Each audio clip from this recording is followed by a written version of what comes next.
This KFAN podcast is sponsored by Builders and Remodelers, exclusive Twin Cities provider of Elements Windows. Get the highest quality windows at unmatchable value. Visit buildersandremodelers.com for more details.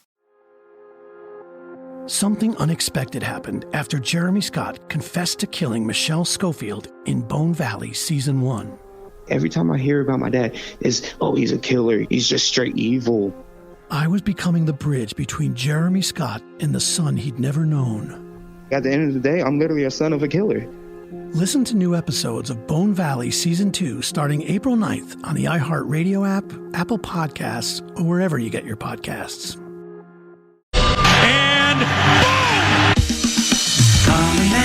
Common man, no show prep, no solid plan. Spins a yarn, or gets a tale. The esoteric approach won't fail. Tune in, it's time for Common Man. Common man, charms the housewives like no one can. What'd you shoot? Where'd we play? Non-stop nonsense on deck today. Tune in, it's time for Common Man. Okay, calm down. Why should anybody aspire to be a common man, an average man? Do you realize what it means to be average? That means you're the best of the lousiest, and the lousiest of the best. Now, if we demand more and more for producing less and less, while the have-not nations encourage and inspire and indeed require hard work and maximum effort, if we deify the common men while they encourage and reward the uncommon ones, well, the end result of such a lopsided race as that is too obvious to require elaboration. I mean, it's like, hello?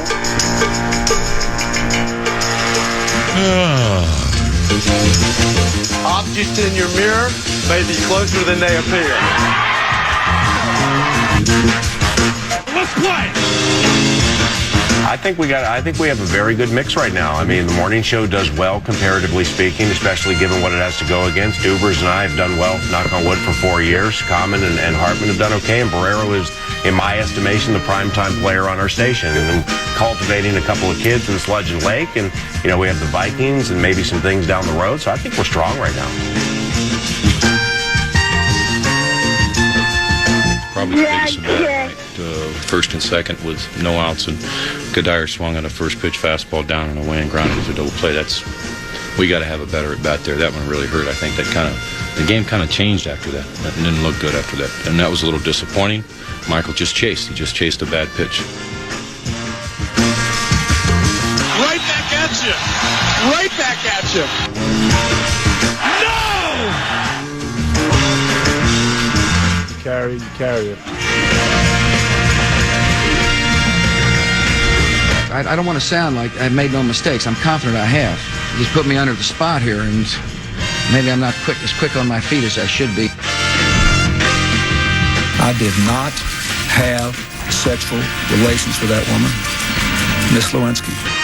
Is wearing women's underwear part of your turn-on? Yeah, baby. It was a nice run. Yo, what up, Tennessee? Talk about guys stealing for 1 to 3. You ought to pay that station to be on there. This is not Detroit, man. This is the Super Bowl. Oh my gosh. Above average. Brilliant. You like that? You like that? He's the clown from Brown. He's the fourth in the North. This is the common man, Dan Cole. I just ain't fourth in the North anymore. I'm the fastest rising young talk show host in the country and have been for about 35 years. Let's just put it that way. Black, and Dak, yours. I'm Comedy's 10 to be. The legendary Mark Rosen will join us just before 2 o'clock, and it's a good thing I didn't spend that $200 from my second place finish in the KFAN employee NCAA March Madness pool. Or I could have taken your advice, 10 to be, and got in my car, hedged your bet, drove down to Diamond Lil's. No, what's the place called on the Diamond border? Joe's? Diamond Joe's. They do sports book betting, right? Could have went down to Diamond Joe's, placed a quick How would I have doubled? I was going to win 200, so I would have bet 100. Well, you could bet any amount you want to make sure you win, but 100. I get that, but I'm saying to make sure I win one or the other. If I bet any amount on, I could have lost more money. In other words, hedge my bet, so I at least it would have been bet 100. Yeah, if you bet 100 on Florida. Yeah. Then whoever wins, you win. 100. I would have won a Hondo. Yeah. And instead, I got empty pockets like the Monopoly guy, Mr. Moneybags. My favorite Monopoly card where he's got his the chance card, and he's got his pants pockets pulled out and his hands are out, and he's like going, well, and it says pay poor tax of $15. Imagine if you only had to pay $15. Did you know that was actually a distant relative of the poll ads? Wait. I didn't know it's too distant. I think that might have been Carl. Who it might have been. Did you know what place you ended up in then, or what? No, I don't. I have no idea. I mean, it wasn't. Doesn't matter. No, a win got me second. I'd asked Dylan, I said, because he was going to finish first if Houston won. I was going to finish second. And I said, is there any chance that we far enough ahead of the people that are trailing us that if Florida wins, do we win? He goes, unfortunately not. And so it didn't work out that way. I watched the game start to finish. I'm assuming you did not, or did you see any? I did not. No, I had other stuff going on. That's right. You had other thing going on in your life.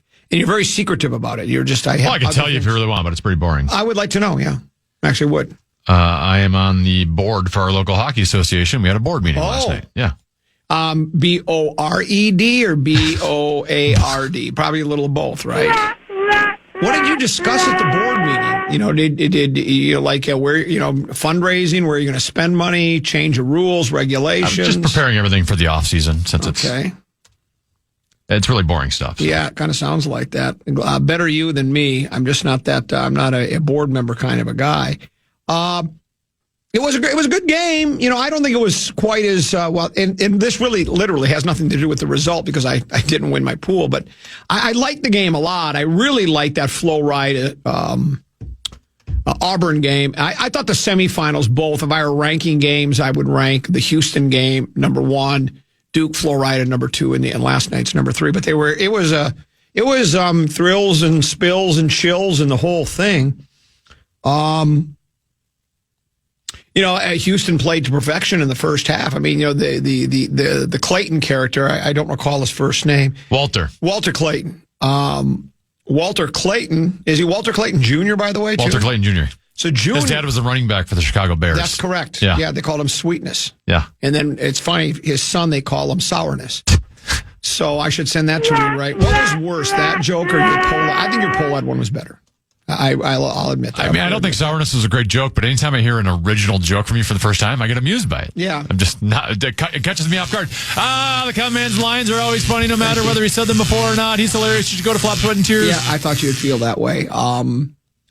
And so he, he'd been the star of the for Flo Rida. I mean, he'd been averaging, I don't know, over 20 points a game every game. I think he had a couple of 30-plus point games. 34 in the semis. Yeah, in the semis. And I think, didn't you mention yesterday that was the most in the semis in the history of NCAA basketball or something to that effect? For a winning team, yes. Yeah, for a winning team. And he had 0 points. Since like 1981, yeah. He had 0 points in the first half. They absolutely, that Houston, that suffocating defense. I still believe defense wins championships, and I can say that because Flo Rida played really well defensively also yesterday, especially in that second half. Houston built up I think they got the lead at 12. 12. Yeah, 12-point lead.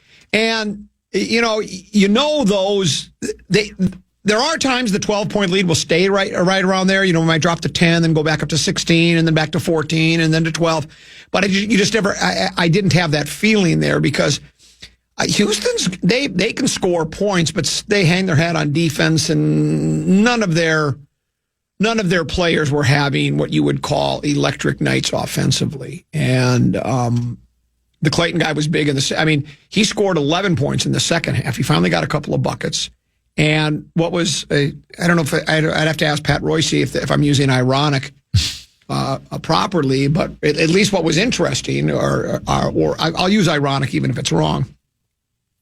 It was Clayton's defense that undid Houston because the last play of the game, Houston they had 2 or 3 turnovers in the last minute. And they didn't get a shot off in the last minute. Their last two possessions, they didn't even get a shot off. I can't remember which guard it was. He tried to drive into the lane. He was triple teamed. Somebody stuck a hand in, fouled him. They don't call it, though. They're not going to call it at the time. And it's hard to see, the angles of the referees. He obviously hit the kid's hand, but then it bounced off the Houston player's knee, so it was out of bounds, so they lost the ball when they were trying to go in for the go-ahead score. And then once Houston got the ball back, 17 or 19 seconds left, down 1 or down 2. You're thinking, going to tie the game here or hit it with a 3-point winner. And was it Sharp? Who was the one that had the ball, or was it the other kid? And he was going to shoot, and all of a sudden Clayton closes on him, and he kind of he did the old thing where he dropped the ball, and so he can't avoid a double dribble. Yeah, he can't double dribble. It's going to be a double dribble or a travel. And even coach afterwards, why can't I think of his name? Houston coach.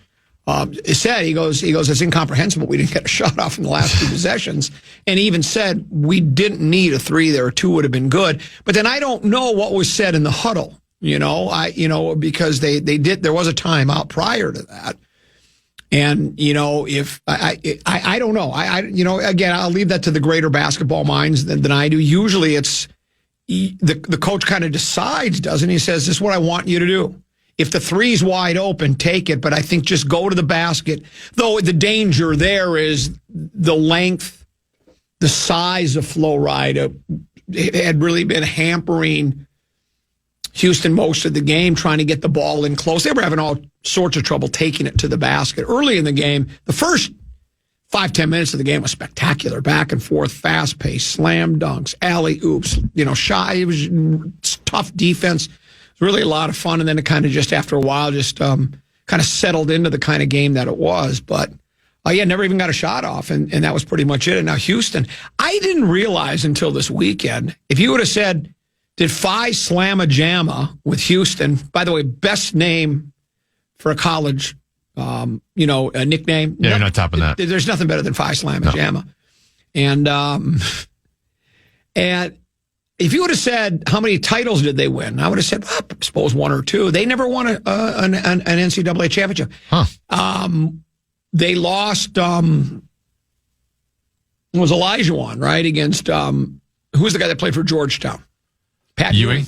And I think Pat Ewing beat him in the championship game. And then I don't even know if Houston made another championship game or it was just the Final Four. But that would have been their first national championship ever. And they fell short. And I think Flo Rida now has won 3. They won 2 under the Billy Donovan, whose dad, Art Donovan, was a longtime player for the Colts. And so Billy Donovan won a couple of titles, and now this guy's name is Golden, I think. You had the 37-year-old guy against the, and again, tend to be as old guys, as senior citizens like to stick together. I was kind of hoping that. Why can't I think of Houston's coach's name? Somebody help me. Is it Sampson? Yes, that's it, Kelvin Sampson. I was kind of hoping Calvin would get his. He's never won a national championship, and it's hard to get there. So anyway, it's $200 I never really had, Tennessee. I'm out $20. I did 3 of my own entries, and I paid for Baby Brother Peter. Do you know how Baby Brother Peter spells dad? How's that? ATM. That's a pretty good one. That's the nonstop, knee-slapping, side-splitting humor that you can hear when next time we do a Flop, Sweat, and Tears. We'll pause, return. What is this, that, lat? Who's the guy that does the analysis for on the NCAA tournament? And anytime they go to the break, he'll just say really weird stuff like he goes, and they're slamming it all the way to the basket. That Raftery? Yeah, Raftery. I don't even understand what he's saying half the time. But he goes, and they're taking it to the hole. You're just like, what is he saying? But we're going to take a little break here. Controversial fucking news next. We're going to go back with, we call it Pick of the Purple. Yeah. Coming up next on the Fan.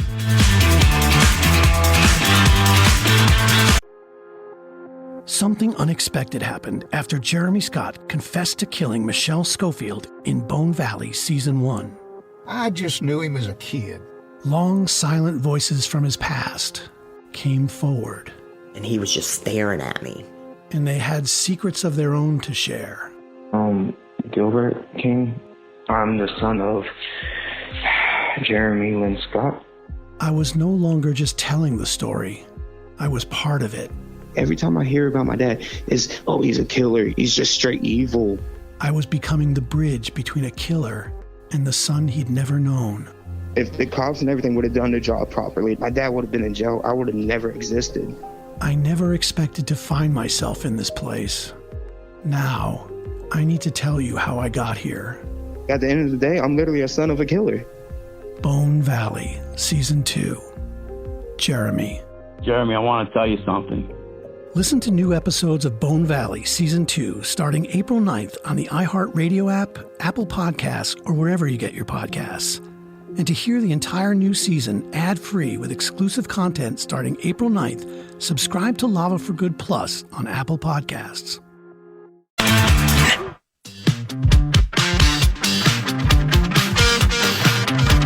Starting Monday, April 14th, KFAN has 9 chances to win $1,000 every weekday with Pay Your Bills, powered by BigDeck.com.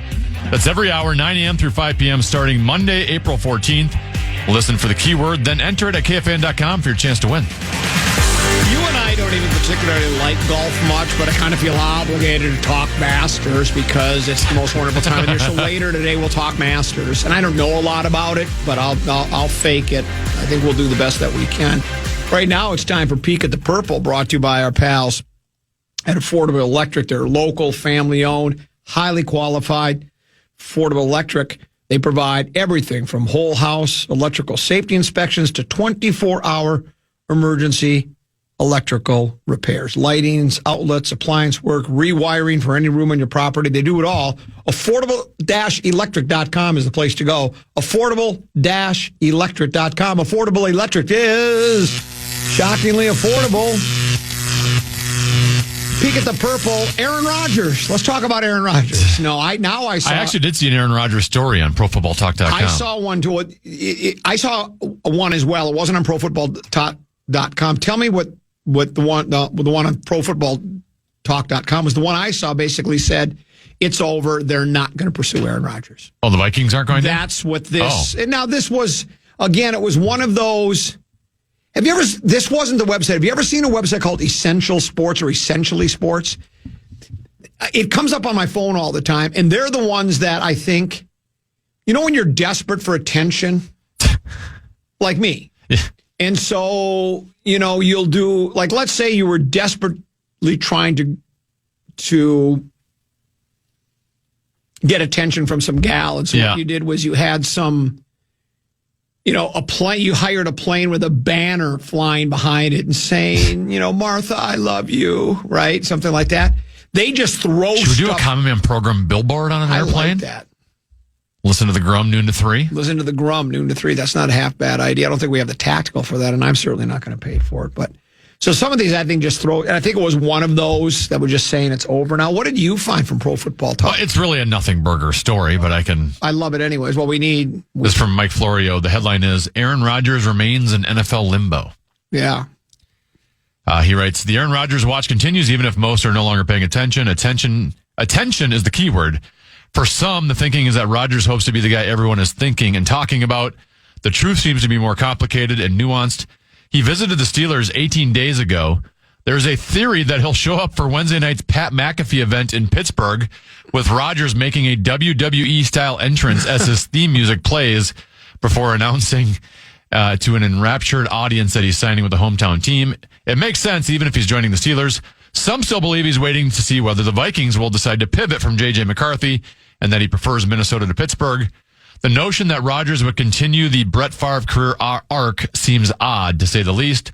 Regardless if he knows what he's doing, why wait? Unless the goal is to avoid most or all of the offseason program, there's no reason to not put pen to paper. There's still a chance he'll retire. Will he make a decision before the draft? The Steelers need a young quarterback with or without him. Besides, Coach Mike Tomlin has called training camp the line of demarcation. So the wait continues unless Rodgers does the discount double check at PPG Paints Arena tomorrow night. We still might not know anything about his plans for 2025 for a while. I do believe, and I'm going to stick with this. It's my, again, Peter Parker had spider sense. You're familiar with their cartoon Spider-Man? Common Man. No show prep, no solid plan. And Spider-Man had spider sense, and I have gadfly sense because I was anointed Gadfly of the Year, 1998 City Pages Award that I cherish more than anything I've ever, even more than the blue ribbon I got in 6th grade for Adams School Track and Field Day for winning the sack race. But I'm still going with the idea that there's already an agreement between KOC and Rogers. Rogers has no interest in participating in OTAs or mini camps. It's a bad look if the coach allows that publicly and says, yeah, we're going to make different rules for him. They're going to go, oh, so you're going to let Rogers make all the decisions. He's going to run the team now. You're going to roll over and play dead for him, right? So the culture really isn't this new culture you have. And then what it will be was they'll say later, after a few days after minicamp or a week, whatever. I think it's Otis first, then minicamp, and after that last minicamp, there'll be some announcement a week or two later that breaking news. Schefter will tweet it out at 2:23 in the morning that his sources tell him that Aaron Rodgers has agreed to a contract with the Minnesota Vikings, but that may or may not be. Rodgers likes attention too much to have the news break at 2:23 in the morning. He'll hold off until I think you're right. Nothing else is going on in the news in the middle of the day. That's a very good point. NFL mock draft. Of course, the common man and Tennessee and Mark Rosen, we conduct our mocking the mock draft. We do that on first day of the draft, which is the third best day in sports. Number one being the third day of the draft.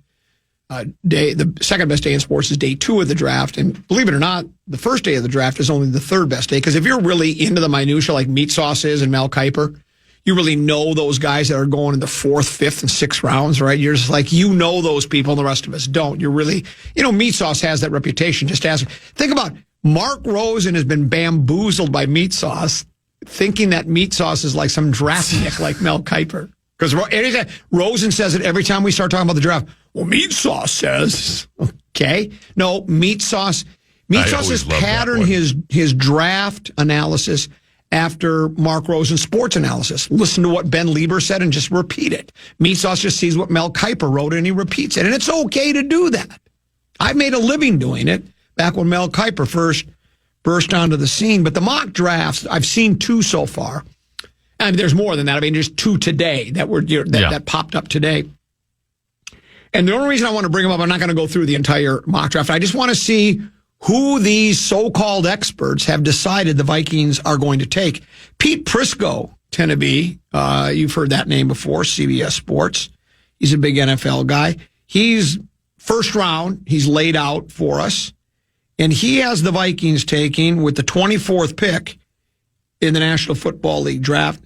Somebody called Malachi Starks, Malarkey Starks. Do you know who this is? I think it's Malachi. Above average at that. Malachi Starks, safety, Georgia, 6'1", 187 pounds. Malachi. His position rank is number 1. He allegedly is the top ranked safety in the National Football League draft. Prospect ranked 14th. What does that mean? The 14th best prospect? 14th overall, yeah. Well, then why would he drop to 24? Makes no sense to me. It says Cam Bynum went to the Colts in free agency, so Starks would make sense as the pick. He is a rangy player who would fit into the Brian Flores defense. He has corner cover skills, too. What player wouldn't fit into the Brian Flores? That's just saying something without really even saying anything, right? You just throw that in there. Just mention that.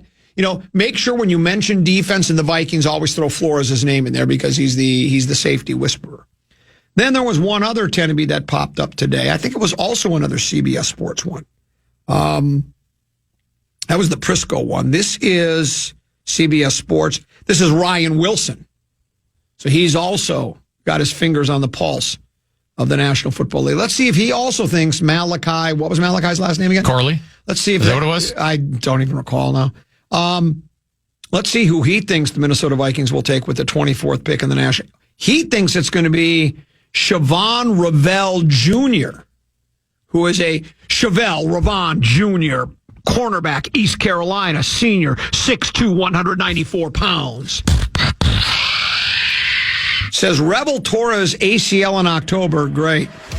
And missed the rest of the season, but his tape is a lot of fun. His track background shows up when you watch him, as does his length. He'll play with physicality at the line and man coverage and as a fluid mover in space. I just love these.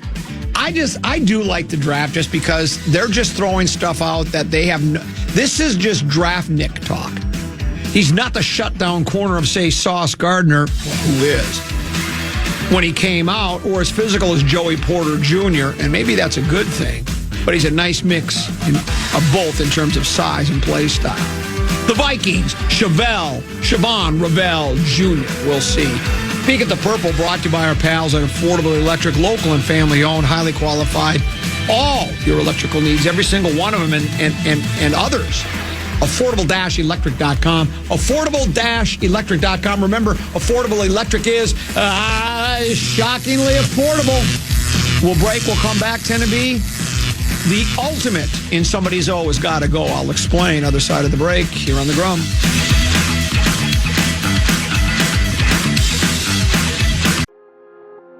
Something unexpected happened after Jeremy Scott confessed to killing Michelle Schofield in Bone Valley Season 1. I just knew him as a kid. Long, silent voices from his past came forward. And he was just staring at me. And they had secrets of their own to share. Gilbert King.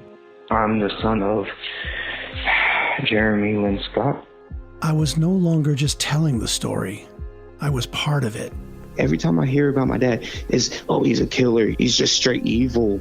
I was becoming the bridge between a killer and the son he'd never known. If the cops and everything would have done their job properly, my dad would have been in jail. I would have never existed.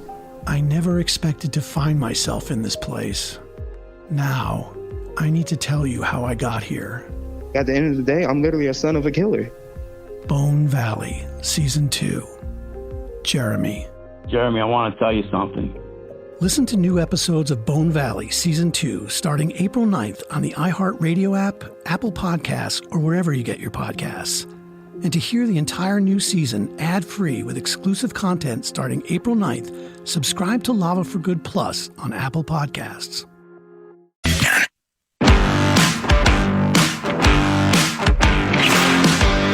Want to chime in on what's happening with the favorite KFAN program? Make your voice heard on the Brad, Sean, Brian text line. Let us know what you have to say by texting your message to 64686. That's 64686. Standard message and data rates apply.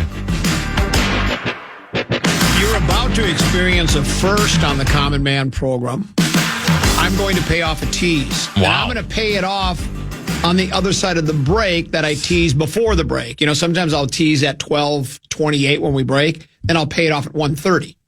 But before we do that, there are two things we need to know. First of all, Tennessee, this isn't the only time this text message has come in today. There have been at least two and maybe three that are all basically this question. When does Purple Prey start? There are people that want to know when Purple...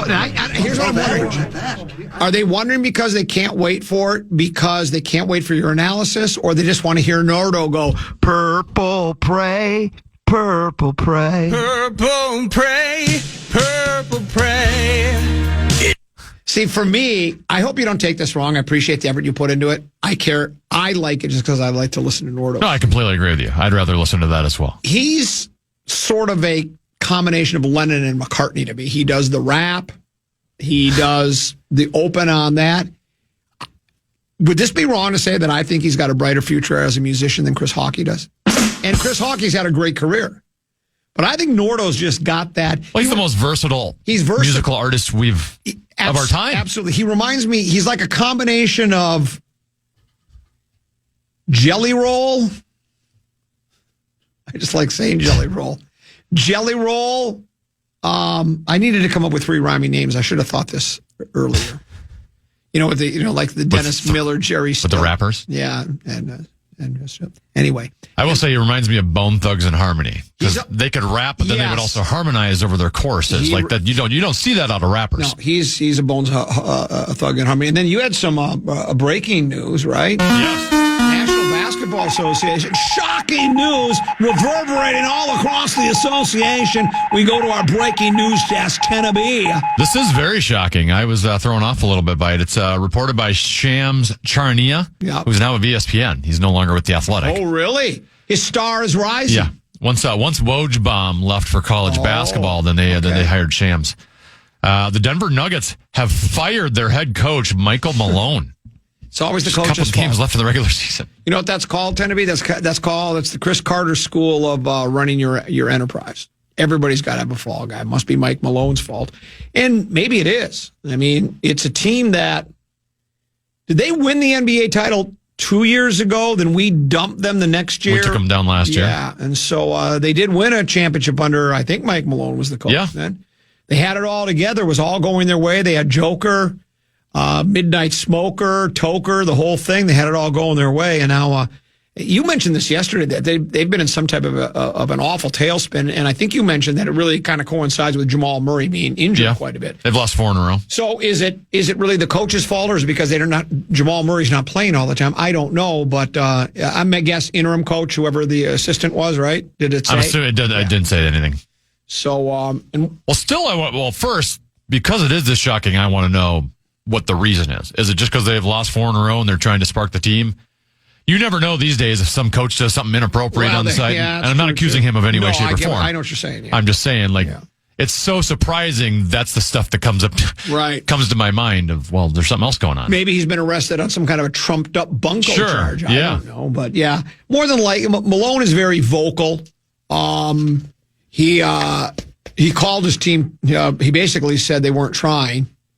And so maybe they've decided we need another voice, somebody to get through to the club. And so we'll see how that goes. The Wolves all of a sudden are a half game behind Denver. Dude, Wolves play tonight, right?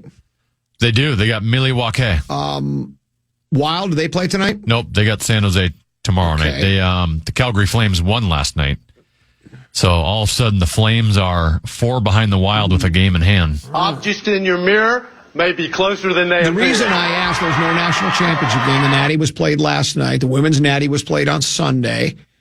Twins tonight, though, on television, right? Well, that doesn't matter. Yeah, they got Kansas City. Because there is one game, Tennessee, that I think at least I'll be focused on. I hope you will be as well. I think most of the Commonwealth will. College basketball game tonight in Teaneck, New Jersey. Teaneck? Teaneck. The Yeshiva University Maccabees will take on the Lehman College Lightning. 2 New York City teams that do not like each other very much. And 2 teams that haven't had a lot of success as of late. Lehman is a public college in New York City's Bronx neighborhood, and its Lightning men's baseball team has lost its last 42 games. The team last tasted victory on May 9, 2023, when they beat New York's Baruch College. Head coach Chris Delgado says, being on a losing streak is tough, especially a lengthy one. 42 games in a row, Tennessee. Delgado says he has pride in his team and he's not treating Tuesday's match differently than any other game. He says, many people will measure success by the number of tallies in the wins column. However, results don't determine the type of program that we have. With the new coaching turnover, we're rebuilding a program that's establishing a strong foundation of excellence and integrity. They are facing Yeshiva, a private Orthodox Jewish university with 4 campuses in New York City. Tennessee, if you think a 42-game losing streak is tough, the Maccabees are currently riding a 99-game losing streak dating back to February 27th, 2022. A spokesman for the team declined to comment. They don't even want to talk about it. No thanks. It's a big one. It's for 100. Well, think about it. It's for 100. One's lost 42, 0-42. There's a 199. Somebody's O has got to go. Somebody's O is, unless they play to a 4-4 tie, they have to end the game because of darkness. They just call it a draw. I guess they could. But this is now. I want to watch that game. Now I do. I want to see it somewhere. Put it on ESPN, or at least I have to be able to track the results. Right. The pitching matchup in this one. Well, yeah, it's just so good. 42 42-game losing streak and a 99-game losing streak. In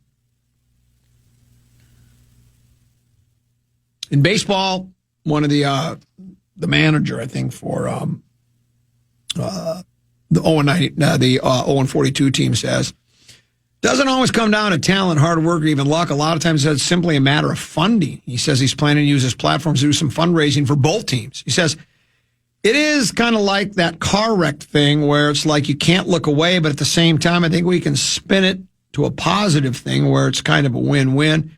And it's a double header. So it literally could be win-win if everything goes great. So both teams, it's a double header, Teneby. They both could end it. Both could end their O, which would probably be fitting, would it not? And if it does, if they both win, I want the one team to get to 100 losses first, though. Right? Get to triple digits and then snap it at that and then come back and win.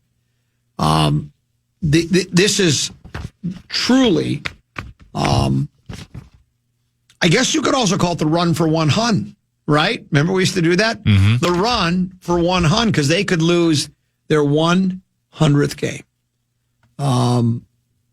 So there you go.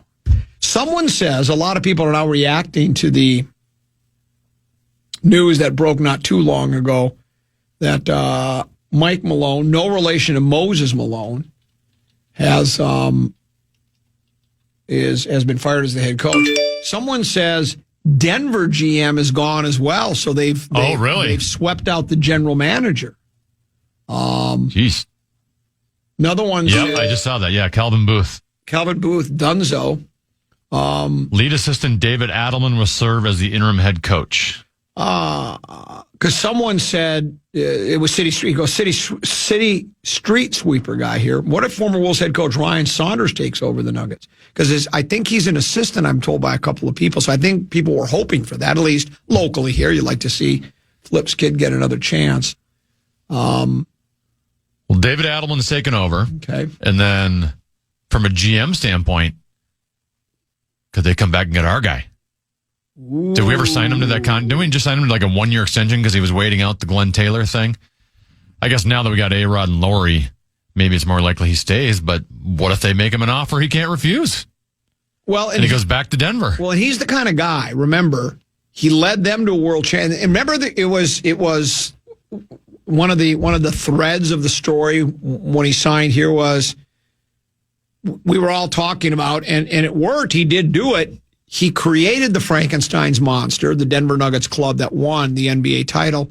Then he was given the task of trying to kill that monster, to create another team that would be better, and he did it because he did the Gobert trade, and he ended up putting a team together that was able to defeat the Denver Nuggets. And then, of course, there was the trade just before this season started, 3 days before minicamp, when Big Meow became Bodega Cat. But it could be because he seems like that kind of guy where I shouldn't say it seems like he's that kind of guy. I don't remember exactly. I think he was lured away from Denver. Denver didn't let him go. He was lured away from a big contract, whatever the case may be. But now he could go. Now he could say, and I don't think he would take the job now. It would be after the season's over. Then he would go, I'll go back to Denver and bring that magic back again. He could do that, because guys like to have their legacies and burnished with cool stuff like that. And that would be amazing because he goes from Denver, wins a title, goes to Minnesota, puts together the roster that beats Denver, gets to the Western Conference Finals last year. Especially if he were to, I know you got to use your imagination here. There's probably even strains credulity is that old. I don't even know what strains credulity means. I just think it means it's not real believable. They win the NBA. The Wolves win the NBA title this year, and then he goes back to Denver to try to get Denver to be able to beat Minnesota again, right? But we'll see. I'm not going to act like I intimately know the Denver Nuggets and their organization and how the players feel about their coach, but the timing of this just when there's 3-4 games left in the regular season. Yeah. Just wait till the season's over. To think you're going to just spark this team all of a sudden, they're going to go on some sort of run because you figured.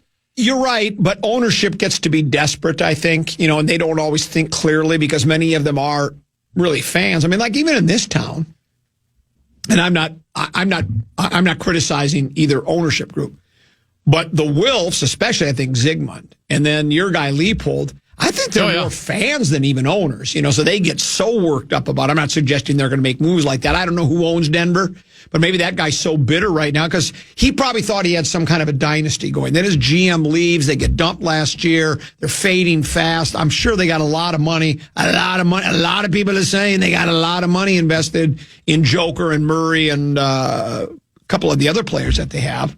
So it's Kroenke. Yeah. Isn't he nuts? He's nuts, right? Yes, he's the one who wasn't he owned the Rams?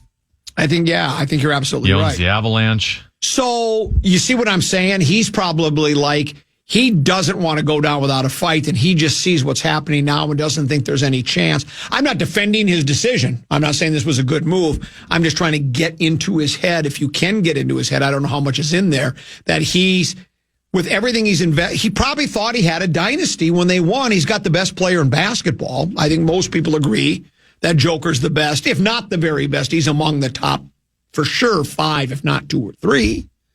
And so he sees it disappearing and he's panicking. So it's like thinking, oftentimes teams will do that. They will make a wholesale change like that, trying to jumpstart the team. And I'm with you. I don't think that's at the this difference. stage. Yeah. Even if it was earlier in the year, I just don't know if all of a sudden how much. I know the general manager deserves a lot of the credit when a team does well or wins a championship by putting the team together. But as the season goes by, what's he doing other than watching games and watching the waiver wire and maybe trying to put a trade deadline deal together, right? And then the coach, a coach certainly can make a big difference during the season. But, maybe... it's also a coach and GM who just won the whole thing 2 years ago. Right. Well, a different GM, though, right? Because didn't Conley, our guy, win it? He won it with Denver, and then he came to Minnesota. Did he win it with them? Oh, I'm sure he was the guy, absolutely. Yeah, I don't think this general manager is the one that won it, I don't think. So,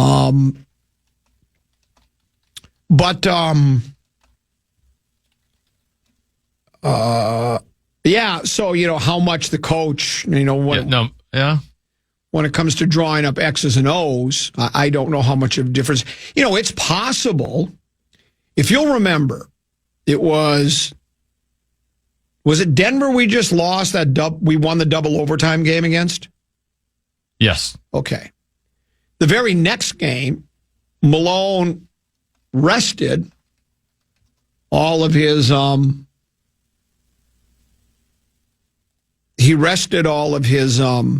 starters. Maybe that annoyed the owner. And what are you doing? Yeah, we're tuckered. We need a win here. And then now you're going to, just because they gave it everything they had, and then, guys are laying on the line, guys in the training room. Sometimes it doesn't work.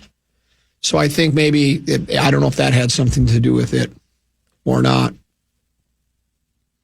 No, Booth was the GM for the championship. He was? Yeah. I thought our guy had built the team, but then left. Oh. Well, then I'm not as high on our guy as I was. Now, that's what somebody's saying as well. It says Conley assembled the team, but wasn't there when they won. Well, why did he leave? Must be the money. Yeah, it must be the money. I think, Timmy, I finally figured it out. Nordo is sort of a combination of Jelly Roll, the Queen of Soul, and Nat King Cole. I always love that's that his one. combination. Yes. I like that. I appreciate that from Clayton and Rochester. I think that would be the combination of artists that I was searching for. So, now I'm not going to discount Denver, but it seems like the organization is in the midst of some turmoil. I guess with the coach, if it was just the GM, that's one thing. I mean, for instance, do you think now with the new coach, it's such a distraction and it's so screwed up? It's not like they brought somebody in that hasn't been there all year. They're giving it to an assistant coach. I don't know if this is something that, I guess what they're hoping, at least ownership, because they're the ones that made the decision, they're hoping it kicks the team in the butt, jumpstarts them, and gets them back to the thrilling days of yesteryear. And then there is going to be, my guess is they're going to start talking about it on the ESPNs and NBA Network and all the people that, the people the Stephen A. Smiths of the world that just treat this with such importance, like if it was Middle East peace talks, right? They'll debate whether this was a good decision or not, and is it a distraction to the players? We've gone through some leadership changes here, tend to be at the very top before. I've worked under 4 different, for lack of, or is it 5? 5. Yeah, so 5 general managers. It started with my good friend Nick Anselmo. Then it went to a dog with a note in his mouth should be able to sell those ratings. Then it went to what rhymes with Mike? Can't think of a name. Mike Crusham was the next guy, good friend of mine. Then Steph Tyler was the next guy, and then it was my good friend Craig Alexander, and now it's Derek Lonnquist. That hasn't really changed how I approach my work in any way, shape, or form. I'm still as lazy, uninformed, and unprepared as I've ever been, right? It's not like I was like, boy, I better stand up and take notice. They're making changes, right? So if you're the Joker or I can't name any, it's Joker, Jamal Murray, and then I can't name. Who else is on the team? Yeah. Don't they have some guy that's got 3 names, Pope Contavious Smith or something? I don't know who these people are. How many of them? Well, they got Russell Westbrook now. Aaron Gordon. Yeah, it was Russ Westbrook was the one that lost the game, single-handedly lost the game. He single-handedly got their coach fired. He did. Yeah. He had an easy layup, and he missed a layup that would have iced the game against the Wolves in the second overtime. And then moments later, he fouled what's-his-face, Nah. Was it Nah that he fouled? And Nah made 2 or 3 to win the game. You're thinking of Michael Porter Jr.? Yeah, that's what I'm thinking of. Yeah. They got Aaron Gordon, DeAndre Jordan. Yeah. It's a hell of a roster. It's a good club. They win a lot of games. They won the World Championship 2 years ago. Got to the got beaten in the semifinals against the Wolves. But I don't know if any of those players are like, oh no. In other words, when Joker is driving to the basket, right, trying to back in, if he's thinking, man, I wish, what's going to do with the coaching situation when the season's over? What are we going to do with our general manager? I don't think that bothers these guys in any way, shape, or form. I go back to the line from, it's one of my favorite lines in all of sports, the late marvelous Marvin Hagler, middleweight champion of the world, one of the best middleweights to ever fight in the sport, and one of the greatest fighters of all time, I think. And he was fighting the Syrian buzzsaw Mustafa Hamsho in their first fight. And after the fight, Hamsho had to have 73 stitches to close all the cuts in his face. And they asked Hagler about it. And he said, and this is almost a verbatim exact quote, I saw the meat hanging down from around his eyes and thought, better him than me, so I just kept punching. And so I'm assuming the Jokers of the world are going, yeah, it's unfortunate he got fired, but it's better him than me, and I'm just going to keep playing. So I don't think it will affect the team negatively or positively. I suppose if they get dumped in the first round, people will say, what an awful mistake. And if they make a run to an NBA championship, they'll say it was the greatest decision ever made. And that's what Stan Kroenke, that's his name, is probably thinking. And you know what I've decided, Tenneby? I've come full circle, or half circle. I think the reason Westbrook missed that layup, altitude. Having played for a full game and 2 overtimes, he was too tuckered to lay the ball up and bank it off the glass. If it wasn't for the altitude, kind of backfired on Denver there because they're supposed to be used to it. We'll pause. We'll return. I was thinking of Contavious Caldwell-Pope, who apparently is no longer with the Denver Nuggets. Who does he play for? Instead of man for $100 and a chance to advance to Jeopardy's championship round, who does Contavious Caldwell-Pope play for now? Do you have any idea? I know it's not the Wolves. I know it's not Denver. Other than that, I guess I'm with you. I'll go with the LA Clippers. And I'm going to go with Detroit Pistons. Okay. We'll take a break. We'll come back. 5-3-4-10. What you got? Is it time to panic over at Target Field?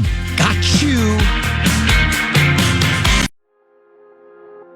Something unexpected happened after Jeremy Scott confessed to killing Michelle Schofield in Bone Valley Season 1. Every time I hear about my dad, is, oh, he's a killer. He's just straight evil.